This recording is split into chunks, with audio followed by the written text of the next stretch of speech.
नमस्कार दोस्तों, बहुत बहुत स्वागत करते हैं आज की इस वीडियो में। और इस वीडियो में हम आप सभी को बताने वाले हैं कि आपकी जो परीक्षाएं होने वाली हैं पार्ट वन की, उसमें आपको जो है कैसे अपना आंसर लिखना चाहिए आंसर शीट पे, जिससे कि आपको जो है अच्छे मार्क्स मिलने के चांसेस बढ़ जाए। तो सबसे पहली चीज कि तो अगर आपकी जो है लिखने की प्रैक्टिस छूट गई होगी तो आपको जो है दिक्कतों का सामना करना पड़ सकता है एग्जामिनेशन हॉल में। लेकिन इसे जो है आपको खुद ही दूर करना पड़ेगा। कैसे? तो आप जो है एक दिन पहले या 2 दिन पहले या 3 दिन पहले परीक्षा से आप जो है कुछ भी लिखो कॉपी पे, और जितना मन करे उतना लिखो, अपने मन से जितना मन करे वो लिखो। उससे क्या होगा कि आपका जो है एक हैबिट जो है बिल्डअप हो जाएगा, जिससे कि आप ज्यादा देर तक लिख पाओगे। क्योंकि यहाँ पे जो है आपको 1 घंटा परीक्षा नहीं देना है, आपको 3 घंटे बैठ करके परीक्षा देनी है। तो यहाँ पे जो है 10 में से 5 सवाल के आपको आंसर्स देने होंगे। किसी किसी सब्जेक्ट में या किसी किसी जो पेपर में आपको हो सकता है कि ऊपर में जो मेंशन किया जाए वो जो 6 सवालों के जवाब देने हैं। तो ये चीजें जो है आपको क्वेश्चन पेपर के ऊपर इंस्ट्रक्शंस में दिख जाएंगी। तो जैसा कि हमारे हाथ में जो क्वेश्चन पेपर है, इसके ऊपर जो इंस्ट्रक्शंस लिखा होगा कि कैंडिडेट को क्या करना है, आपको मतलब क्या क्या चीजें करनी है। तो देखो, आपको जो क्वेश्चन पेपर मिलेगा उसमें जो है ना पेपर कोड भी छपा होगा, तो उसे भी आपको अपने कॉपी पर लिखना होगा। तो देखो, सबसे पहले मैं कॉपी का फॉर्मेट बता देता हूँ। सबसे पहला पेज जो होगा वो हो सकता है ओएमआर शीट का। कि परीक्षा नियंत्रक जी की तरफ से जो बताया गया था कि इस बार जो कॉपी की फॉर्मेटिंग रहेगी वो थोड़ी सी चेंज रहेगी। पहले जो कॉपी की फॉर्मेटिंग आपके जो सीनियर्स देख रहे थे, वो फॉर्मेटिंग आप सभी को नहीं मिलने वाली, थोड़ा अलग रहेगा। लेकिन ऐसा रहेगा कि आप लोगों को समझ में आ जाएगा। अगर कल तक कोई फॉर्मेटिंग आ जाती है, हम आपके लिए जो वीडियो बना करके आपको इन्फॉर्म कर देंगे कि किस प्रकार से आपको उस फॉर्मेट को फिलअप करना है और कौन से खंड में क्या क्या भरना है। तो उसे जो आप जरूर से जरूर देखिएगा। और हाँ, इस वीडियो के बाद जो है एक और वीडियो आएगी। वो वीडियो होगी कि कल कौन से सब्जेक्ट की परीक्षाएं हैं, जिससे कि जिनका भी कल पेपर हो वो सभी तैयार हो जाए और अपना जो है समय से जाकर के परीक्षा दे पाए अपने परीक्षा केंद्र पे।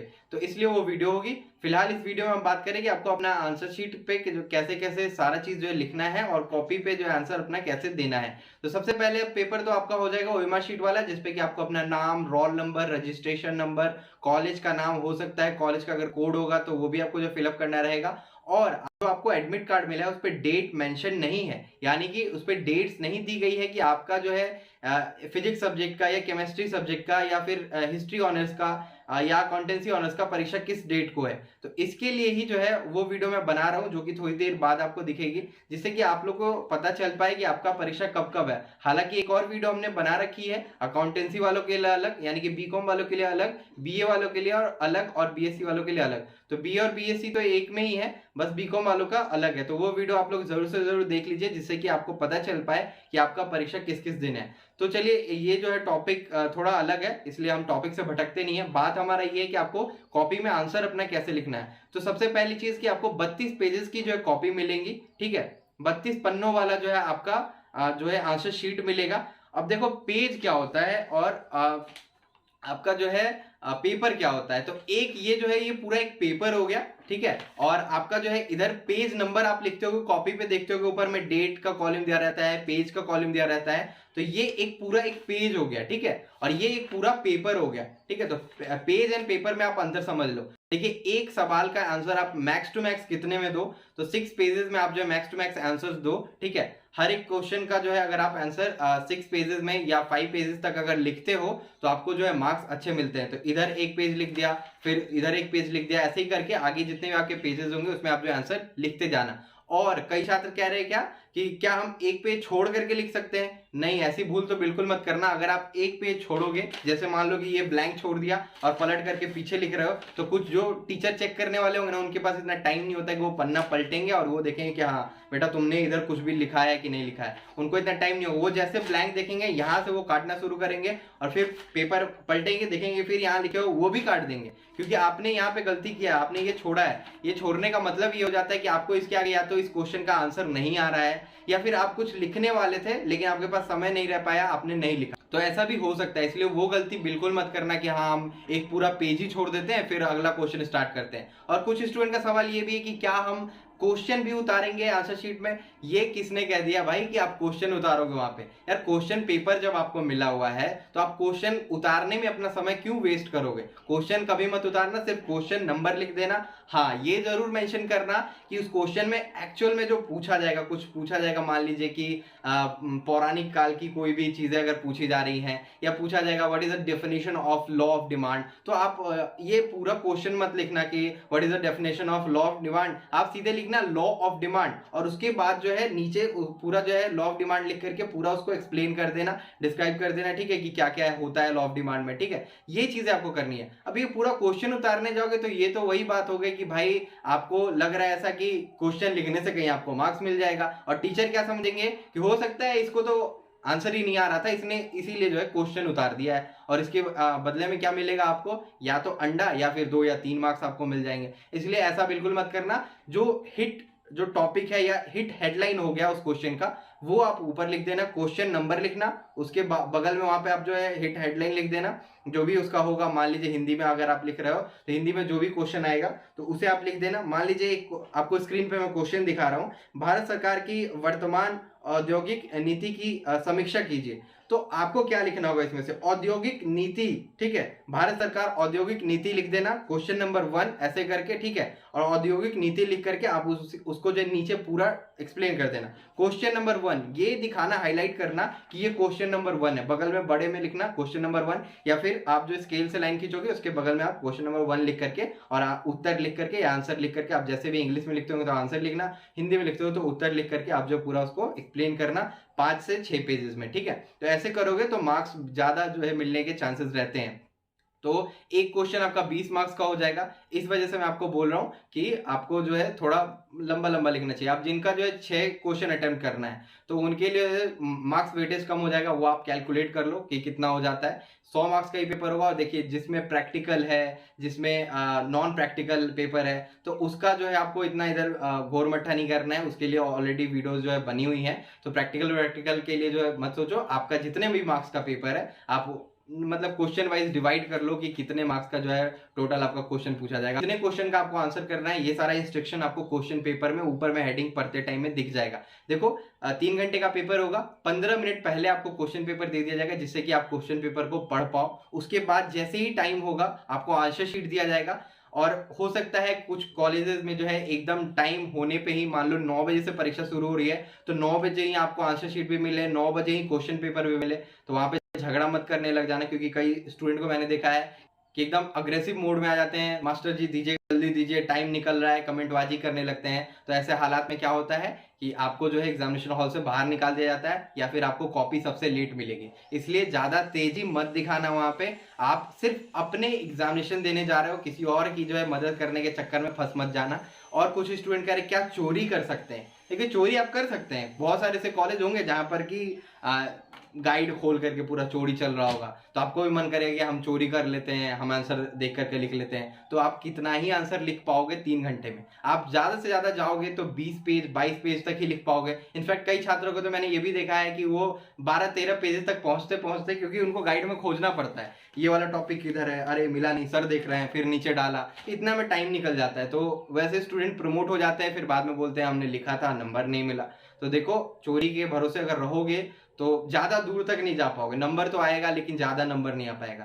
तो बहुत स्टूडेंट अब ये बोलेंगे अरे हमको तो सिर्फ पासिंग मार्क्स चाहिए, तो वो आपकी समस्या है, इस पर अब कुछ बोला नहीं जा सकता है। और अगर पकड़े गए चोरी करते हुए मोबाइल से या गाइड से, तो फिर आपको जो है रेस्टिकेट भी किया जा सकता है, यानी कि आप आगे कोई भी परीक्षा नहीं दोगे, या फिर आपके मार्क्स काट दिए जा सकते हैं कॉपी में, या फिर आपको जेल भी हो सकती है। तो इसलिए आप लोग देख लो अपना क्या करना है, कैसे करना है, तो ये चीजें रहेगी। तो आपको एटलीस्ट कम से कम जो है आपको 22 से 23 पेजेस लिखने चाहिए, जिसपे कि आपको अच्छे मार्क्स मिल जाएंगे। तो आप लोग 22 से 23 पेजेस लिखना, और लाइन छोड़ करके कुछ स्टूडेंट कह रहे हैं कि लिखेंगे आप, क्या आप हैंडराइटिंग कंपटीशन में हो कि आप एक एक लाइन छोड़ करके आंसर लिख रहे हो? और मार्जिन के बारे में कुछ स्टूडेंट कह रहे हैं क्या हम शुरू में ही 2 स्केल का मार्जिन कर देंगे क्या? मान लो ये एक पेपर है, मान लो 1 स्केल का मार्जिन इतना हो रहा है, तो 2 स्केल का मार्जिन तो इतना हो जाएगा, फिर आप इतने में आंसर लिखोगे?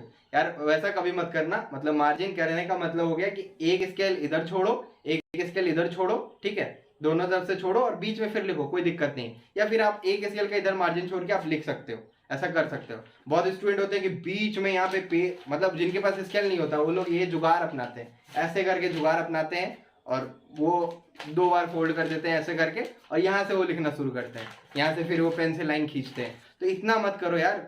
देखो एक स्केल का मार्जिन एक स्केल का ही मार्जिन कहलाता है। आप 2 करोगे, टीचर खुद ब खुद समझ जाएगा आपको ज्यादा आंसर नहीं आता है, आपको ज्यादा बातें भी बनाने नहीं आती है, और आपने जो है सिर्फ पेज भरने के लिए जो है इतना मार्जिन छोड़ा है। और इस केस में क्या होगा, आपके मार्क्स कटेंगे। इसलिए सतर्क रहे और सावधान रहे, नहीं तो फिर बाद में मार्क्स कटेंगे, प्रमोटेड हो जाइएगा तो फिर बाद में मत कहिएगा कि हम प्रमोटेड हो गए।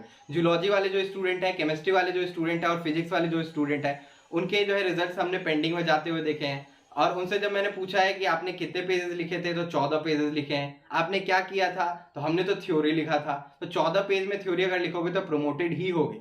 अगर आप थ्योरी लिखने जा रहे हो तो एटलीस्ट आपको कम से कम 22 पेजेस 23 पेजेस लिखने चाहिए। इसके आगे आप जितना बाउंड्री छलांग लगा सकते हो आगे लगाओ, 32 पेज भी भर सकते हो। लेकिन पूरा भरने के बाद भी जो आप सबके घेरे में आ जाते हो, उस टाइम पे कोई अगर अच्छा टीचर होगा, आपका कॉपी पढ़ेगा, 2-4 लाइन पढ़ेगा आप क्या लिख रहे हो। तो कुछ स्टूडेंट तो ऐसे भी होते हैं जो कि वहाँ पे गाना लिख देते हैं, कोई भोजपुरी गाना लिखते हैं, कोई बॉलीवुड का गाना लिखते हैं। तो ऐसा देखा है, ऐसी कॉपीज को भी हमने देखी है। लेकिन यूनिवर्सिटी की तरफ से अलाउ नहीं होता है कि वैसी कॉपीज को आगे निकाली जाए, मतलब फोटो खींचा जाए और शेयर किया जाए, क्योंकि इससे बदनामी अपने बिहार की होती है। अभी जैसा कि आपने बीपीएससी का एग्जामिनेशन में देखा, पेपर लीक हो गया, फिर बिहार की बदनामी हुई। इसीलिए जो है आप लोग अगर लिखना है तो लिखो, कोई दिक्कत नहीं है, लेकिन जो टॉपिक है उसी से रिलेटेड लिखो। ऐसा नहीं कि कुछ भी लिख दो उसमें, ठीक है। आप क्या करो कि 3 लाइन आप जो है लिखो जो आपको आ रहा है, या 4 लाइन लिखो, या पूरा 1 पेज लिख लो। उसके बाद उसी में से तोड़ मरोड़ के बातों को जो अगले पेज में प्रेजेंट करो। टीचर के पास इतना टाइम नहीं है कि वो आपका जो पूरा का पूरा आंसर पढ़ने जाएगी कि हाँ आपने क्या लिखा है। फिर हैंड राइटिंग की रही बात, तो अच्छी हैंड राइटिंग में लिखो, और ऐसी हैंड राइटिंग लिखो कि अगले को भी पढ़ने में आए और आपको भी पढ़ने में आए। क्योंकि कई बार ऐसा हुआ है कि आरटीआई किया है कुछ स्टूडेंट ने कि भाई मुझे कॉपी देखना है, मेरे नंबर कम क्यों है, मैंने तो पूरे कॉपी भरे थे। और जब आरटीआई हुआ है उसके बाद कॉपी जब मिला है तो वो बच्चा खुद नहीं पढ़ पा रहा है कि मैंने क्या लिखा है कॉपी में।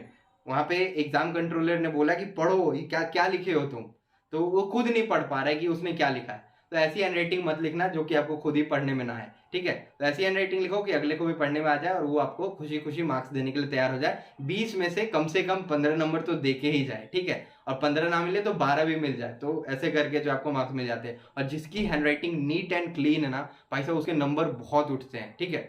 जिनके हैंडराइटिंग मोतियों जैसे हैं तो उनके नंबर बहुत उठते हैं। तो जिन लड़कियों के होंगे और जिन लड़कों के होंगे ना, वो लोग खुशी मनाओ। और देखो खुशी में ज्यादा खुशी मत बनाना, आप जो है कम से कम 22 से 23 पेज भर के जरूर आना, मैं आप लोगों से ये एक्सपेक्ट करता हूँ। और आपको जो है पेपर आईडी वगैरह जो देखने को मिलेगा वो भी भरने को आपको हो सकता है कॉपी पे मिले, तो वो सारी चीजें सही सही तरीके से भरना, ठीक है। पेपर आईडी क्या है, तो यहाँ पे देखो स्क्रीन पे मैं दिखा रहा हूँ कि पेपर आईडी क्या है। पेपर आईडी ये पूरा जो ब्रैकेट में दिया हुआ है, ये पूरा पेपर आईडी है, ये आपको भरना रहेगा, ठीक है। और बाकी चीजें जो है आपको एग्जामिनेशन हॉल में जाने के बाद पता चल जाएगी। तो ऑल द बेस्ट आप सभी को, और अच्छे से कॉपी को लिखना, और पूरा एक भी क्वेश्चन छोड़ के मत आना। एक भी क्वेश्चन छोड़ोगे उसके कोई मार्क्स नहीं मिलेंगे, उल्टा मार्क्स कट जाएंगे। और कुछ लोग कह रहे हैं कि क्या हम एक्स्ट्रा क्वेश्चन अटेम्प्ट कर सकते हैं कैसा है, तो देखिए थोड़ा ज़्यादा स्मार्टनेस के चक्कर में कभी कभी नंबर कट भी जाता है। लेकिन कभी कभी ऐसा होता है कि जब आप एक्स्ट्रा अटेम्प्ट करते हो क्वेश्चन तो टीचर नहीं देखते हैं और उस पर भी मार्क्स दे देते हैं। इसलिए देख लो, अगर आपको लगे कि नहीं मेरे को किसी क्वेश्चन में मैंने हाथ डाला है और वो क्वेश्चन का आंसर मुझे उतना ज़्यादा नहीं आ रहा है, मैं बात नहीं बना पा रहा हूँ, तो उस टाइम पे सेफ साइड होने के लिए एक एक्स्ट्रा क्वेश्चन, एक ज़्यादा नहीं। बहुत स्टूडेंट ने क्या किया, 2-3 क्वेश्चन एक्स्ट्रा अटेम्प्ट कर दिया। मैंने जो बाकी सेशंस में, अपने सेशंस में देखा है स्टूडेंट्स को, तो उन लोगों ने 2-3 क्वेश्चन एक्स्ट्रा अटेम्प्ट कर दिया। उससे एक्स्ट्रा मार्क्स नहीं मिलेंगे, उल्टा मार्क्स कट जाएंगे। इसलिए आप लोग जो है अच्छे तरीके से कॉपी को लिखना और पूरा का पूरा क्वेश्चन अटेम्प्ट करना, कोई भी क्वेश्चन मत छोड़ना। साफ सुथरे हैंडराइटिंग में, ना भी आए तो एक पेज क्वेश्चन को देखो और उसके बारे में कुछ कुछ जो पढ़ के गए हो वो लिखो, और उसके बाद जो है कहानियां बनाना शुरू कर दो। गाना वाना मत लिखना, ठीक है।